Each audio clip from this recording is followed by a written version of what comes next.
Hello everyone, welcome to SJ's classes. This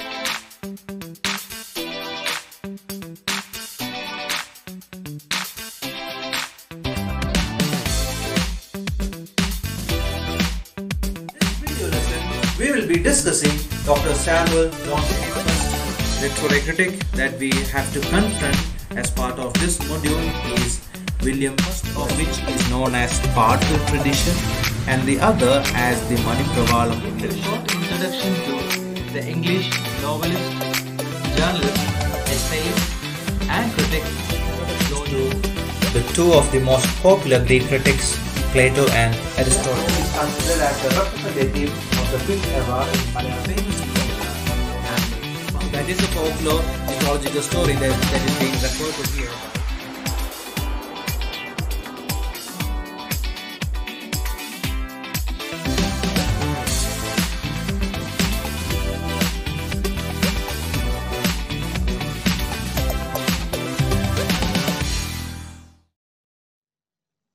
At the very outset, let me thank all those who spare a moment to share your gratitude by writing some nice words in the comment box. I hope you understand that these video lessons are a result of a rigorous homework that I do. I collect resources in the beginning. I collect resources from websites, books, colleagues, teachers in other colleges. I scrutinize these resources. I take only what is necessary. I create a PowerPoint presentation, then I record the video, I edit it, and then I upload it on my channel. That's when you get the video lesson. So I'm really happy that some of you recognize this hard work and they acknowledge it in the form of, as I said earlier, some nice words in the comment box. Thank you so much. What I have for you today is a discussion of the sonnet Proserpine written by DG Rossetti. This was composed along with the painting titled Proserpine. I gave you a detailed analysis of the painting through my previous video lesson. It's a sonnet that we will look into through this video lesson. I hope you know what a sonnet is. A sonnet is basically a poem of 14 lines. We have three different varieties like the Italian or Petrarchan sonnet, English or Shakespearean sonnet, and Spenserian sonnet. Critics believe that the sonnet that DG Rossetti incorporated on the top right of the Proserpine canvas is an Italian sonnet, though he has deviated a bit from it. Now let's read the lines. Afar away, the light that brings cold cheer. Afar is an old-fashioned way of saying at a distance or far. So the line means from far away the light comes. And what does this light bring along with it? The light that brings cold cheer. Cold cheer means happiness that has lost all its vigor, all its color. Now it's possible that it's not the light that is being actually described here, but the sight. The sight that she gets of the earth as light falls on it. Now it is important that we recollect the story of Proserpine at this moment. Now that would perhaps help us understand these lines better. In Roman mythology, Proserpine, daughter of Ceres, was carried off to the underworld by Pluto, and he married her despite her love for Adonis. Now, if you would like to know more about the mythological characters that are being mentioned here, please do watch my earlier video lesson on the painting. I have described who these characters are or who these mythological figures are in my previous video lesson on the painting. So Proserpine, who was the daughter of Ceres, was taken off or carried off to the underworld by Pluto, and he marries her despite her love for Adonis. And Ceres, Proserpine's mother, she begs Jupiter to bring back Proserpine to Earth. Jupiter says that he would do that only if she hasn't eaten any of the fruits in Hades, which is the underworld. But Proserpine had eaten 6 pomegranate seeds, and therefore Jupiter decreed that he gave out this decision that this rule that she should remain in Hades for 6 months of the year and would be allowed on earth for the other six. Now, this sonnet portrays this character called Proserpine as she spends her time in the underworld. So it must be her reaction as she sees the earth that is being recorded in these lines. Afar away, the light that brings cold cheer unto this wall, one instant and no more, admitted at my distant palace door. Unto is an archaic way of saying to, and this wall that the poet talks about could be a figurative way of expressing the space that separates the underworld from the other world, the underworld from the earth. Earth is regarded as the upper world. So Proserpine describes to us the sight of the distant palace door that she got for an instant. This palace door could be a reference to her home on earth, the upper world. And this sight is something that brings cold cheer to this wall or the space where she is now. This is also a point where Rossetti slightly deviates from the actual story of Proserpine, because in the mythological story of Proserpine, she was allowed by Jupiter to stay on earth for 6 months. But Proserpine in this sonnet, the character that we see in this sonnet is someone who is in great despair, as if she has completely lost her connection with the real world. So I feel that DG Rossetti has deviated a bit from the actual mythological story.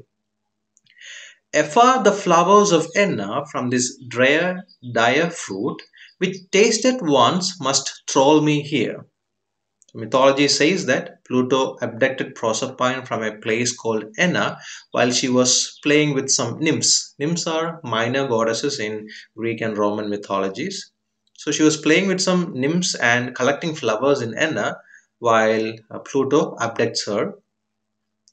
So what Proserpine says is that once she tasted this drear, dire fruit.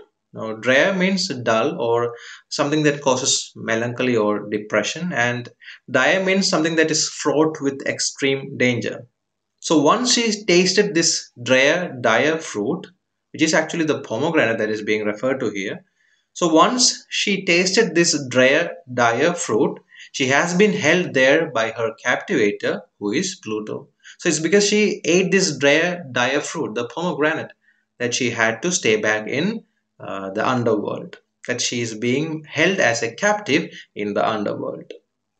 Afar those skies from this Tartarian grey that chills me, and afar, how far away the nights that shall become the days that were. So those skies mean the skies in the upper world, which is the earth. So those skies which are far away from this Tartarian grey. Tartarus is a place in the underworld, and therefore Tartarian grey must refer to the grey skies of the underworld. Even the color of the sky seems to convey the profound grief that the protagonist of this poem experiences. She says that this Tartarian grey chills her, which means that it makes her numb or to be devoid of all sorts of sensations. She also ponders, Proserpine, she also ponders on how far away the time is when these nights, meaning her time in the underworld, would become days, meaning her time on the earth. So she's in an anxious wait to return to earth and to be with what and whom she used to be before. Afar from mine own self I seem and wing strange ways in thought and listen for a sign. So please remember that it's both Proserpine and Rossetti talking to us through the sonnet as well as the painting. As I said in my previous video lecture on the painting, it is interpreted that both the painting and the sonnet represents the pathetic situation of Jane Morris, with whom Rossetti had an affair. It's her predicament that is being portrayed through this artwork. So Rossetti used this mythological figure called Proserpine to speak his heart out. And when Proserpine says, "Afar from mine own self," it does not pertain to her alone. It also pertains to Rossetti or Jane Morris. So she says that she seems to be far away from her own self, meaning she has become someone else. or she has lost the old self. She sways in strange thoughts and she anxiously listens for a sign. Now, what kind of a sign? Let's read ahead and find out.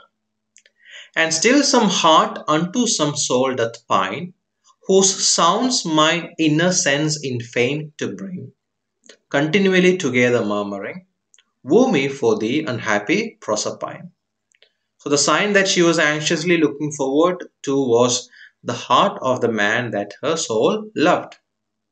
It has been generally stated here. Some heart pines for some soul.